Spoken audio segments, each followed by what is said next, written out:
पिंपरी चिंचवडसह मावळ तालुक्यामध्ये पाणी पुरवठा करणारं पवना धरण हे 75% भरलेलं आहे। धरणाच्या पाणलोट क्षेत्रामध्ये झालेल्या पावसामुळे धरणात मोठ्या प्रमाणामध्ये पाण्याची आवक वाढली आहे। दरम्यान धरणाच्या सांडव्यावरून 1600 क्युसेकनं पाण्याचा विसर्ग सुरू आहे। अहिल्यानगर जिल्ह्यातील हरिश्चंद्र, कळसुबाई, शिखर, रतनगड यासह विविध ठिकाणी जोरदार पाऊस झाला। त्यामुळे दरड कोसळून कोणताही अनुचित प्रकार घडू नये यासाठी वन विभागानं पर्यटकांना या ठिकाणी बंदी घातली आहे। तरीही इथं पर्यटकांनी गर्दी केली। नाशिकच्या सोमेश्वर धबधब्यावर पर्यटकांना बंदी घालण्यात आली आहे। गंगापूर धरणातून पाण्याचा विसर्ग सुरू आहे, त्यामुळे धबधब्यावरील पाण्याच्या पातळीत वाढ झाली। त्यामुळे कोणताही अनुचित प्रकार घडू नये यासाठी प्रशासनाकडून खबरदारी घेतली जाते। पालघर जिल्ह्याला पावसाचा ऑरेंज अलर्ट देण्यात आलाय। रात्रभर पडलेल्या मुसळधार पावसामुळे धामणी धरणाचे 5ही दरवाजे उघडण्यात आले। धामणी आणि कवडास धरणांमधून सूर्या नदीमध्ये 40,000 क्युसेक वेगानं पाण्याचा विसर्ग होत असल्यानं नदीकाठच्या नागरिकांना सतर्कतेचा इशारा देण्यात आलाय। वसई विरारसह नालासोपाऱ्याला मुसळधार पावसानं झोडपलाय। नालासोपाऱ्यातील संकेश्वर नगर, आचोळे रोड, गालानगर परिसरामध्ये रस्त्यांना नद्यांचं स्वरूप प्राप्त झालंय। गोदावरी नदीच्या पाणी पातळीमध्ये वाढ झाल्यानं दुतोंड्या मारुतीच्या कमरेपर्यंत पाणी आलं। गंगापूर धरणातून गोदावरी नदी पात्रामध्ये पाण्याचा विसर्ग होत असल्यानं नदीच्या पाणी पातळीत वाढ झाली। रामकुंड परिसरातील मंदिरंही पाण्याखाली गेली। नाशकात मुसळधार पावसामुळे गोदावरी नदीच्या पाणी पातळीत वाढ झाली आहे। यावेळी भाविकांना दशक्रिया विधीही रस्त्यावर करण्याची वेळ आली। रामकुंड, लक्ष्मणकुंड आणि गांधी तलावाचा भाग पाण्याखाली गेलाय, त्यामुळे धार्मिक कार्य रस्त्यावर करावे लागत आहे। नाशिकमध्ये मुसळधार पावसानंतर गंगापूर धरणातून रामकुंडात पाण्याचा विसर्ग वाढवण्यात आला होता। यावेळी रामकुंडात एक तरुण अडकला होता, मात्र या तरुणानं काही तास सिमेंटच्या खांबाचा आधार घेऊन तग धरला, त्यामुळे त्याचे प्राण वाचले। स्थानिकांसह रेस्क्यू टीमनं या तरुणाला बाहेर काढलं। यंदा मान्सूनपूर्व पावसानं जोरदार हजेरी लावली, त्यामुळे अकोला जिल्ह्यात अनेक शेतकऱ्यांनी पेरण्या पूर्ण केल्या। पेरण्या पूर्ण झाल्यानंतर पिकांना अंकुरही फुटलेत, मात्र अंकुरित पिकावर वाणी किडीनं हल्ला केलाय, त्यामुळे कपाशीसह सोयाबीन आणि तुरीचं पीक धोक्यात आलंय।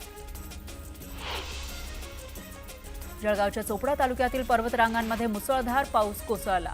पावसामुळे चोपडा तालुक्यातल्या चौगाव किल्ल्याच्या बाजूला असलेला धबधबा ओसंडून वाहू लागला। आषाढ शुद्ध एकादशी निमित्त मुख्यमंत्री फडणवीस आणि त्यांच्या पत्नी अमृता फडणवीस यांच्या हस्ते शासकीय महापूजा पार पडली। यावेळी विठुरायाच्या मनमोहक रूपाची सर्वांनाच भुरळ पडली। नाशिकच्या जातेगावचं उगले दाम्पत्य यंदाचे मानाचे वारकरी ठरले। कैलास आणि कल्पना उगले यांचा शासकीय महापूजेमध्ये सहभाग होता। मागील 12 वर्षांपासून उगले कुटुंब वारीत सहभागी होत आहे। यावेळी मुख्यमंत्र्यांच्या हस्ते उगले दाम्पत्याचा सत्कार करण्यात आला। अवघे घरचे पंढरपूर चालला नामाचा गजर असा गजर करत वारकरी विठुरायाच्या दर्शनाला हजर झाले। यावेळी आषाढी एकादशी निमित्त पांडुरंगाच्या गाभाऱ्यात आकर्षक फुलांसह फळांची सजावट करण्यात आली।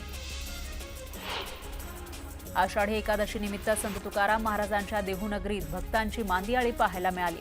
ज्या भाविकांना विठ्ठल रुक्मिणीचं दर्शन घेण्यासाठी पंढरपूरला जाता येत नाही, ते भाविक देहूनगरीमध्ये येऊन विठू माऊली आणि तुकोबांचं दर्शन घेतात। आषाढी एकादशी निमित्त हजारो फुलांचा वापर करून आकर्षक फुलांची सजावट इथं करण्यात आली आहे। आषाढी एकादशी निमित्त शेगावमध्ये भक्तांची अलोट गर्दी झाली। गजानन महाराजांच्या चरणी लाखो भाविक नतमस्तक झाले। सेवेची पायरी म्हणून पंढरपुरातील संत नामदेव पायरीचे अनन्यसाधारण महत्त्व वारकरी संप्रदायात आहे। या आषाढी एकादशी निमित्त पंढरपुरात दाखल झालेले लाखो वारकऱ्यांनी नामदेव पायरीचं दर्शन घेतलं। महाराष्ट्रातील सर्व संकट दूर करण्याची शक्ती देण्यासह बळीराजाला आनंदाचे क्षण यावेत असं साकडं मुख्यमंत्री फडणवीसांनी विठुरायाला घातलं। पंढरपूर कॉरिडॉर सर्वांना विश्वासात घेऊनच करणार, कोणाचंही नुकसान न करता पुनर्वसन करणार अशी ग्वाही मुख्यमंत्री फडणवीसांनी पंढरपुरातील नागरिकांना दिली आहे। राज्यात सगळीकडे आषाढी एकादशी मोठ्या उत्साहानं साजरी केली जाते। लाखो वारकरी पंढरपुरात विठुरायाच्या चरणी नतमस्तक झाले। त्यातच लहान यांनीही वारकऱ्याची वेशभूषा करत आषाढी एकादशी साजरी केली। अनेक पालकांनी आपल्या मुलांना वारकऱ्यांची वेशभूषा करून त्यांचं शूट केलं। चिमुकल्यांच्या गोंडस रूपाची सर्वांनाच भुरळ पडली।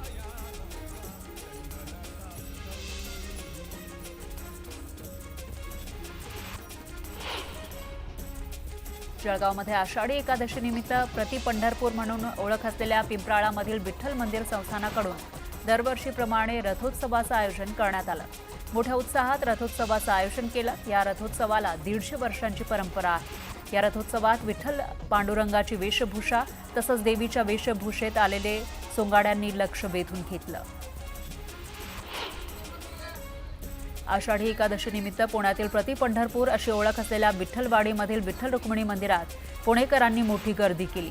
अतिशय भक्तिमय वातावरणात सगळे पुणेकर पांडुरंगाच्या चरणी लीन झाले। दरवर्षीप्रमाणे मंदिराच्या गाभाऱ्याला आकर्षक फुलांची सजावट करण्यात आली।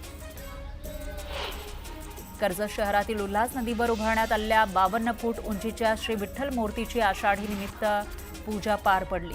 यावेळी पारंपरिक वेशभूषेत भारूड आणि अभंग सादर करण्यात आला। यावेळी आमदार महेंद्र थोरवेही उपस्थित होते। सिंधुदुर्गातील नादवर्डे गावातील विठ्ठल रुक्मिणी मंदिरात आषाढी एकादशीचा सोहळा पार पडला। ग्रामस्थांनी पायी दिंडी काढत विठ्ठल रुक्मिणीचं दर्शन घेतलं। यावेळी मंत्री नितेश राणेही उपस्थित होते। वाशिमच्या संत गजानन महाराज संस्थानच्या विठ्ठल मंदिरासह जिल्ह्यातील इतर विठ्ठल मंदिरांमध्ये आषाढी एकादशी निमित्त भाविकांनी दर्शनासाठी मोठी गर्दी केली। भाविकांना साबुदाणा उसळ आणि इतर फराळी पदार्थ दिले गेले। हिंगोलीच्या नरसी नामदेव इथं आषाढी एकादशी निमित्त संत नामदेव महाराजांच्या मंदिरात मोठ्या संख्येनं भाविकांनी गर्दी केली। मात्र कयाधू नदीवर कडती आणि इतर गावांना जोडणाऱ्या पुलाचं बांधकाम सुरू असल्यानं चिखल आणि पाण्यातून मार्ग काढत भाविकांना मंदिर गाठावं लागलं। पैठणमध्येही संत एकनाथ महाराजांच्या समाधीचं दर्शन घेण्यासाठी वारकऱ्यांनी मोठी गर्दी केली। नाथ समाधीला आकर्षक फुलांची सजावट करण्यात आली। पंढरपूरप्रमाणे साईबाबांच्या शिर्डीतही आषाढी एकादशीचा उत्साह पाहायला मिळाला। शिर्डी माझे पंढरपूर असं म्हणत हजारो साई भक्तांनी दर्शनासाठी शिर्डीमध्ये गर्दी केली। साईबाबांच्या शिर्डीतही आषाढीचा मोठा उत्साह पाहायला मिळाला। दर्शनासाठी आलेल्या साई भक्तांना साबुदाण्याचा खिचडीचा महाप्रसाद देण्यात आला।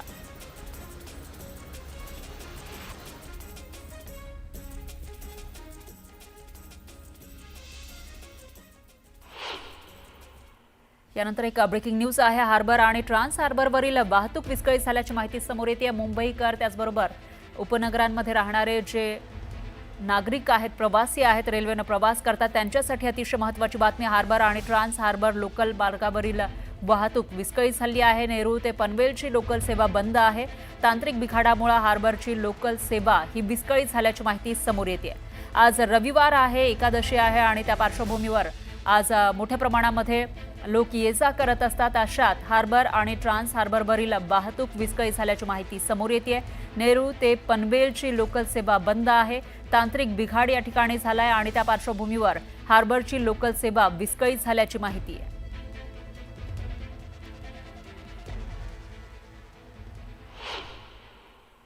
श्री मंगळ ग्रह मंदिरात मंगळ ग्रह देवतेला विठ्ठल रूपात सजवण्यात आलं।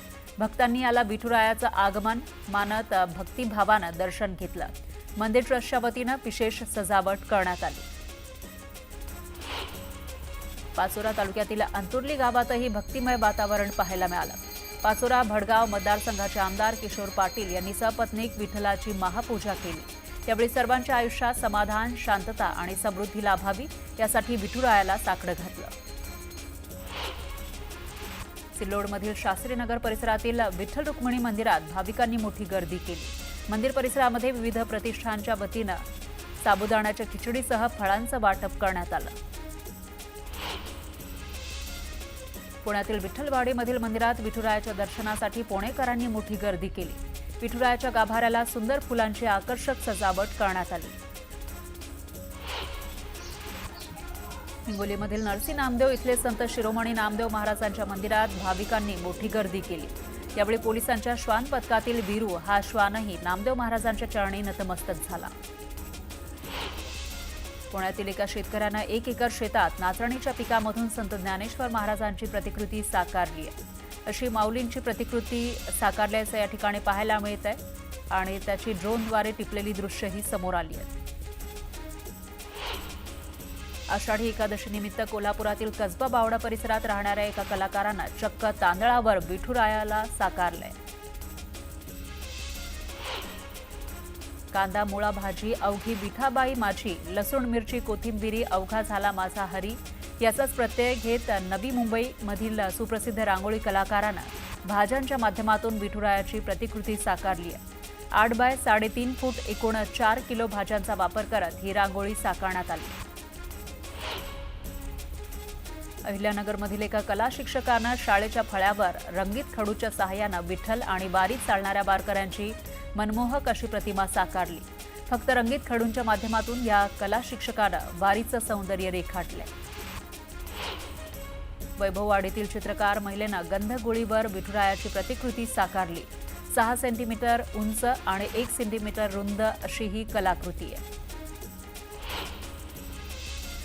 सिंधुदुर्गात एका चित्रकारानं पांडुरंगाचं घोंगडीवर चित्र साकारलं. यावेळी विटेवर उभा राहिलेल्या विठ्ठलाचं रंगीत स्वरूपातील चित्र साकारण्यात आलं.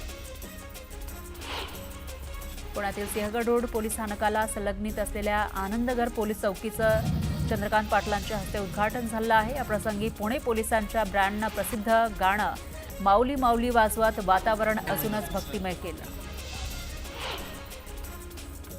नांदेडमधील अनेक शाळांमध्ये दिंडी काढण्यात आली. विद्यार्थी पारंपरिक वेशभूषेत या दिंडीत सहभागी झाले.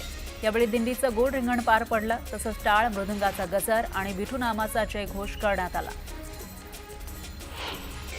नांदगावमध्ये बाल वारकऱ्यांचा मंत्रमुग्ध करणारा रिंगण सोहळा रंगला होता. चिमुकल्यांनी अंगावर पांढरे धोतर, उपरणं, गळ्यात टाळ, डोक्यावर गांधी टोपी अशी पारंपरिक वेशभूषा परिधान केली होती. परभणीमध्ये बालगोपालांच्या शोभायात्रेत मोठ्या संख्येनं विद्यार्थ्यांनी सहभाग घेतला. यावेळी विद्यार्थ्यांनी पारंपरिक वेशभूषा करत शोभायात्रेची शोभा वाढवली. आषाढीच्या निमित्तानं विद्यार्थ्यांनी रिंगण सोहळा साकारला. जवळपास 2200 विद्यार्थ्यांनी रिंगण सोहळ्यात सहभाग घेत पारंपरिक वेशभूषा परिधान केली.